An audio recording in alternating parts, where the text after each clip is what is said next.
Okay, today in Chapter 5, we're going to be learning about permutations and combinations. So let's get going.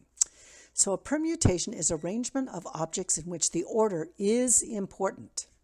Okay? For instance, the 6 possible permutations of the letters A, B, and C are shown. And so you can see there's 1, 2, 3, 4, 5, 6 possibilities. Okay. So we're going to start out by looking at permutations. Consider the number of permutations of the letters in the word July. In how many ways can you arrange all of the letters? And B, 2 of the letters. So we're going to do this one later, so don't even worry about that now. We're going to just say all of the letters, all 4 of them. So before we get started, they're going to mention a word or a phrase that you might not be familiar with. So the fundamental counting principle says that if one event can occur in m ways and another event can occur in n ways, then the number of ways that both events can occur is m times n. The fundamental counting principle can be extended to 3 or more events. So here you go. So the choice for the first letter, there are 4 choices. Once you've taken a letter, there's only 3 left, then you have 2 left, and then you have 1 left. So you multiply that, and there are 24 ways you can arrange all of the letters in the word July. Okay? So you take the number of choices for each. So it's kind of a cool thing. All right. Now, in 1808, Christian Kramp introduced the factorial, which could help you perform some of the calculations in the previous questions. The factorial of n, which is written with an exclamation point like this, is the product of all non-negative integers less than or equal to n. For example, this is showing you what to do. If I had 3 factorial, you start with the 3, and then every number that's less than that. Okay? Then in the July example, you evaluated the expression 4 times 3 times 2 times 1. This expression can be written as 4 factorial. For any positive integer n, the product of the integers from 1 to n is read n factorial and is written as n exclamation point. All right. So now we're going to go back and look at those permutations again. So the number of permutations of n objects is given this way. Okay? This means that there are 4 objects and we want to know how to do it in all their possible ways. Now, the number of permutations of n objects taken are at a time. In other words, we're not using all of them. This was using all 4 up here, but now we're going to only do the 2. This was the second example. Then we would put the r here, the 2. Notice how it's written. Okay, so we have 4, 2. This is the total number, and this is how many we're taking at a time. The total is here, and then we subtract here. This gives us 4 factorial over 2 factorial. And then we could write it like this. Once you get to the same number, you can stop and you just cancel those. And that is the number of permutations. Okay, and this is for ordered items.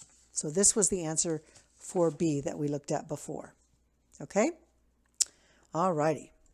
So we're going to use a permutation formula. We have 10 horses running in a race. In how many different ways can the horses finish first, second, and third? So what we have to remember is that we only want the first 3 places. So we're going to say P, there's 10 horses. How many ways can they do the first 3 winning things? So that is 10 factorial over 10 minus 3 factorial. And so that would be 10 factorial over 7 factorial. Now you don't leave it like that. We're going to go equals 10 times 9 times 8, times 9 times 8 times 7. And we can stop right there because our denominator is 7 factorial. We cancel those, and then we multiply and we get 720. So there are 720 ways for the horses to finish first, second, and third. So there you go. Don't forget that. All right? Okay, we're going to do exercise 1 here. We're not going to do number 2. It says find the number of ways you can arrange all of the numbers and 3 of the numbers. So the first we're going to do is A. We're going to make sure that none of the numbers repeat each other. And so we're going to do a permutation of all the numbers. So it's all 7. So that would be 7 factorial. Now, when you're doing this, you have to make sure that you get all the numbers. I was doing this as a practice and I left out 4. So you always want to go back and make sure you're counting them all. So 1 times 2, 3, 4, 5, 6, 7. Okay, then if you're multiplying without a calculator, you can do shortcuts. So I can see that this is 42, and then this is 12, and this is 10. So 12 times 10 is 120. And so then I just quickly multiply that, and I get 5040. So that's all the different ways that you could rearrange those 7 numbers. Now for B, I have the probability I have 7 numbers, and I only want to arrange 3 of them. So now I have to use the other formula where I say 7 factorial over 7 minus 3 factorial. So that gives me 7 factorial over 4 factorial. Then I write it out, 7 times 6 times 5 times 4 factorial over 4 factorial. Cross cancel those. I've got 30 times 7. So 30 times 7, and that equals 210. So there are 210 ways to do that one. Alrighty. Okay, so this one we're going to be finding the probability using permutations. So when you're doing probability, you have to be very careful to understand what it is that you're looking for. So remember, we want the favorable over the possible. So for a town parade, you'll ride on a float with your soccer team. There are 12 floats in a parade, and their order is chosen at random. Find the probability that your float is first, and the float with the school chorus is second. So we're going to look at favorable outcomes. And favorable would mean that the other 10 floats are at the end. So we're going to do 10, 10. Okay? So that would be 10 factorial. And the possible is, of course, the probability of 12, 12, which would be 12 factorial. Okay, so now we're going to go ahead and find the probability. So that is, we're just going to write 10 factorial, because remember, we can simplify 12 factorial times 11, not 12 factorial, 12 times 11 times 10 factorial. Those cancel. We get 1 over 132. And so that is the probability that we're looking for. Now, another way to do this, and I'm going to just put this up there so you can think this. Remember, a probability is always less than 1, so that if you don't get less than 1, then you know you've done something wrong. So, in example 3, you could use this, and you'd find 132. So that might have been the logical way for you to do that, but then you have to remember, of those, only 1 has your team first, followed by school chorus with second, so you would say 1 out of 132. So remember, if you choose to use this method, then you want to make sure and make it less than 1, so it's 1 out of 132. Okay, so it's the same answer. You just have to remember to do this. Alrighty. So let's try one doing that second method. So first thing we're going to do, read the problem carefully. A witness at the scene of a hit-and-run accident saw that the car that caused the accident had a license plate with these letters. 1, 2, 3, 4, 5, 6 letters. Find the probability that the license starts with a T and ends with an R. So I'm going to say the probability with 6 letters given and 2 in specific positions.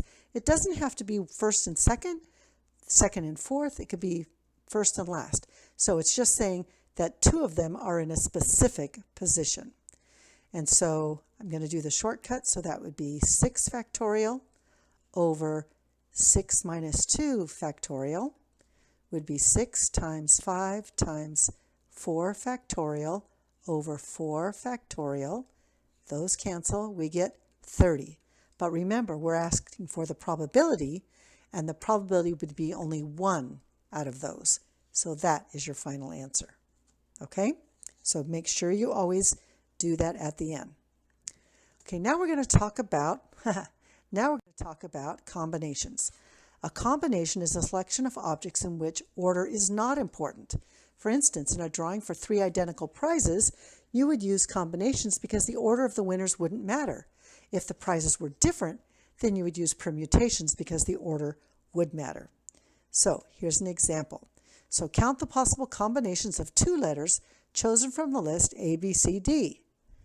So if you look at this, the list of all permutations of 2 letters from the list A, B, C, D, because order is not important in a combination, cross out any duplicate pairs. So BA crosses out AB, so these are the same, so we cross that one out. These are the same, doesn't matter, the order doesn't matter, so we'd cross all the duplicates out. So that's what they did here. You can see all the ones that were crossed out, and there are only 6, 1, 2, 3, 4, 5, 6 answers left over. Okay? So that's when order doesn't matter. So how do we calculate those? Okay, so when we're doing combinations, we have a slightly different formula, and you need to pay attention to very carefully to how it goes. So this is our given N. So it looks like it, but the C means combinations, and this is our R. Then the top is the same, and we have this, but then we add this. So be very careful. Notice that we're going to do it similar to the way we did before, but don't forget the second factorial, okay? So always remember the details. So it also told us to remind you that some graphing calculators can do this, but you won't be allowed to use a calculator for this. You'll have to show all your work, even if I let you use the calculator to check it, but I probably will not. So make sure you're practicing. So number 5 on page 180 has us going 7 and 3. So we're going to go 7 times 6 times 5 times 4 factorial over 7 minus 3 factorial. Sometimes it helps to do the denominator first so you know where to stop on the numerator, and then times 3 factorial. Okay, so these are going to cancel each other out because that's 4 factorial. Then I'm going to go 7 times 6 times 5 over 3 times 2 times 1. And 3 times 2 times 1 is 6, so my final answer is 35. All right, so don't be afraid of those. Just practice, practice, practice. Okay, there we go. Okay, on this one we're going to do probability using combinations, and the methods are the same as you use for permutations. So let's just make sure we remember those steps. A yearbook editor has selected 14 photos, including one of you and your friend, to use as a collage, in a collage for the yearbook. The photos are placed at random, and there's room for 2 photos at the top of the page.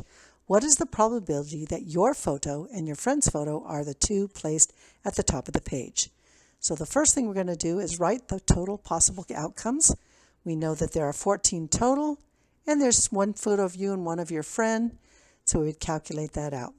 Now, we want to find probability, so we're going to go find the number of favorable outcomes. Only one of the possible combinations includes you and your friend. So, of course, the answer would be 1 over 91. But before we go on, I want to practice one more time to make sure you remember how to get this. So it would be 14 factorial over 14 minus 2 factorial, that's a minus, times 2 factorial. That's 14. So again, like I said, might be helpful to see what you're working with on the bottom. And so you can go 14 times 13 and stop at 12 factorial. Then we cancel the 12 factorials and we get 14 times 13 over 2 times 1. 2 goes into 14 7 times. 7 times 13 is 91. And then we make it into a probability. Don't forget that step. So the last slide here asks, how do you know when to use permutations or combinations? And this is a hint I found in a book. It says, here's an easy way to remember. Permutation sounds complicated, doesn't it? And it is. With permutations, every little detail matters. Alice, Bob, and Charlie is different from Charlie, Bob, and Alice. Insert your friend names here. Combinations, on the other time, are pretty easy going. The details don't matter. Alice, Bob, and Charlie is the same, group of people as Charlie, Bob, and Alice. So permutations are for lists where orders matter, and combinations is for groups where order doesn't matter. Have a good day.